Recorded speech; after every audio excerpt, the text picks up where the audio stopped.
ท่านผู้ชมในท่ามกลางสภาพความบ่สงบเขตตะวันออกกลางส่งผลกระทบต่อการดำรงชีวิตของผู้คนในหลายประเทศรวมทั้งสาธารณรัฐประชาธิปไตยประชาชนลาวพวกเราทุกคนต้องได้สุ่มใส่การผลิตภายใน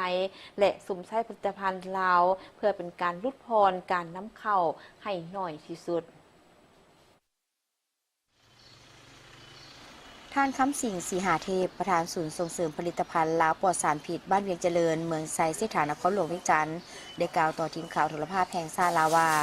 ในสภาพการของโลกที่มีอันผันเปลี่ยนคือแนวนี้สิ่งที่เฮาจะยืนอยู่คงตัวได้ก็คือการพึ่งตัวเองกลุ่มตนเองสร้างความเข้มแข็งด้วยตนเองตามแนวทางนโยบายของพรรคที่เคยวางไว้หรือสร้างเศรษฐกิจเอกราชเป็นเจ้าตนเองฉะนั้นจึงเรียกร้องให้คนลาวสุ่มใส่การผลิตให้กุ้มกินเหลือกินและกลายเป็นสินค้าเพราะว่าประเทศลาวเฮามีความอุดมสมบูรณ์และมีทรัพยากรทางธรรมชาติสิ่งที่ยังขาดเป็นการผลิตยังอ่อนน้อยถ้าเทียบใส่กับหลายๆประเทศที่อยู่อ้อมข้างพร้อมเดียวกันนั้นก็ยอมรับว่าการห่มห่อตกแต่งผลิตภัณฑ์ของคนลาวยังเฮ็ดบ่ได้ดีเท่าที่ควรแต่คุณภาพแม้นเทียบเท่ากับสากลฐานะที่ว่าผู้ประกอบการผู้ผลิตสินค้าผลิตภัณฑ์ลาวปลอดสารพิษในสภาพการที่ว่าสภาพการของโลกมีความเชงตึงเหตุให้มีผลกระทบนะต่อ น้ำมัน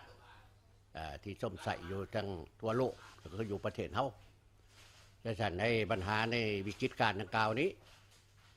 ว่าแท้ก็ได้มีผลกระทบอะไรต่อการผลิตเนาะโดยเฉพาะในการขนส่งนี่ก็ถือว่าราคาสูงขึ้นสำหรับผลิตภัณฑ์ลาวปลอดสารพิษของเฮานี่ก็พยายามสู่ชนเพื่อเห็นในใด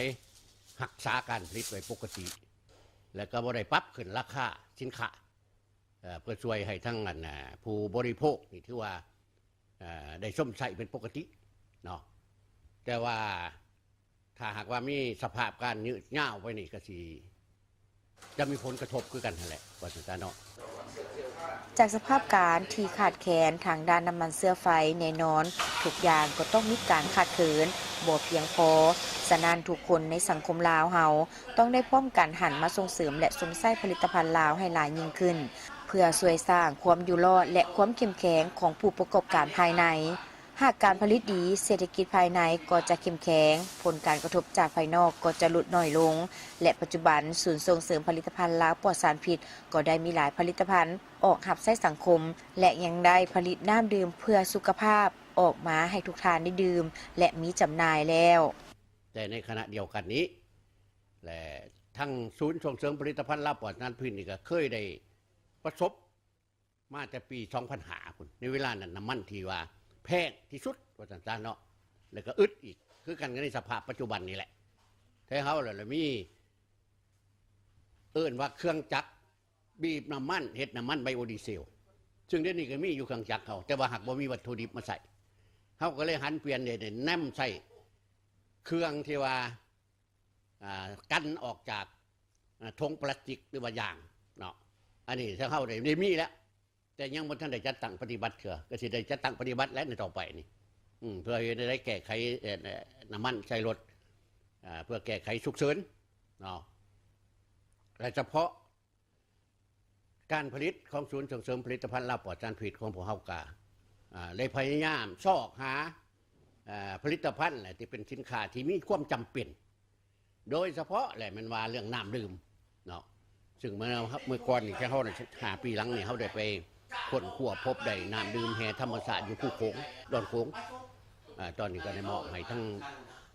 ภาคส่วนอื่นเขาเจ้าไปจัดการเขาก็ยังดำเนินการอยู่แล้วเขามาอยู่นครหลวงเวียงจันทน์นี่ละบ่มีน้ำที่ดื่มและบ่มีน้ำกินเฉพาะครอบครัวเขาก็คือตัวสังคมนี่แหละที่เขาได้ไปค้นคว้าเลยก็ที่ว่าก็อาจจะว่าโชคดีที่ได้ไปค้นพบได้น้ำแห่ธรรมชาติอยู่บาดาลหรือว่าใต้ดินเขาอย่างนั้นเนาะความลึกตั้งแต่100 เมตรเห็นว่าได้มีการกวดกาน้ำนี่คือเดียวกันกับน้ำที่เขาค้นพบได้อยู่ดอนโขง ศูนย์ส่งเสริมผลิตภัณฑ์ลาวปลอดสารพิษยืนยงคงอยู่ได้20 กว่าปี โดยมีจุดยืนสร้างสินค้าของคนลาวเพื่อคนลาว และนำใช้วัตถุดิบปลอดสารเคมีภายในประเทศลาว อยากให้ประชาชนลาวแข็งแรงอายุยืน ประเทศชาติหั่งมีและเข้มแข็ง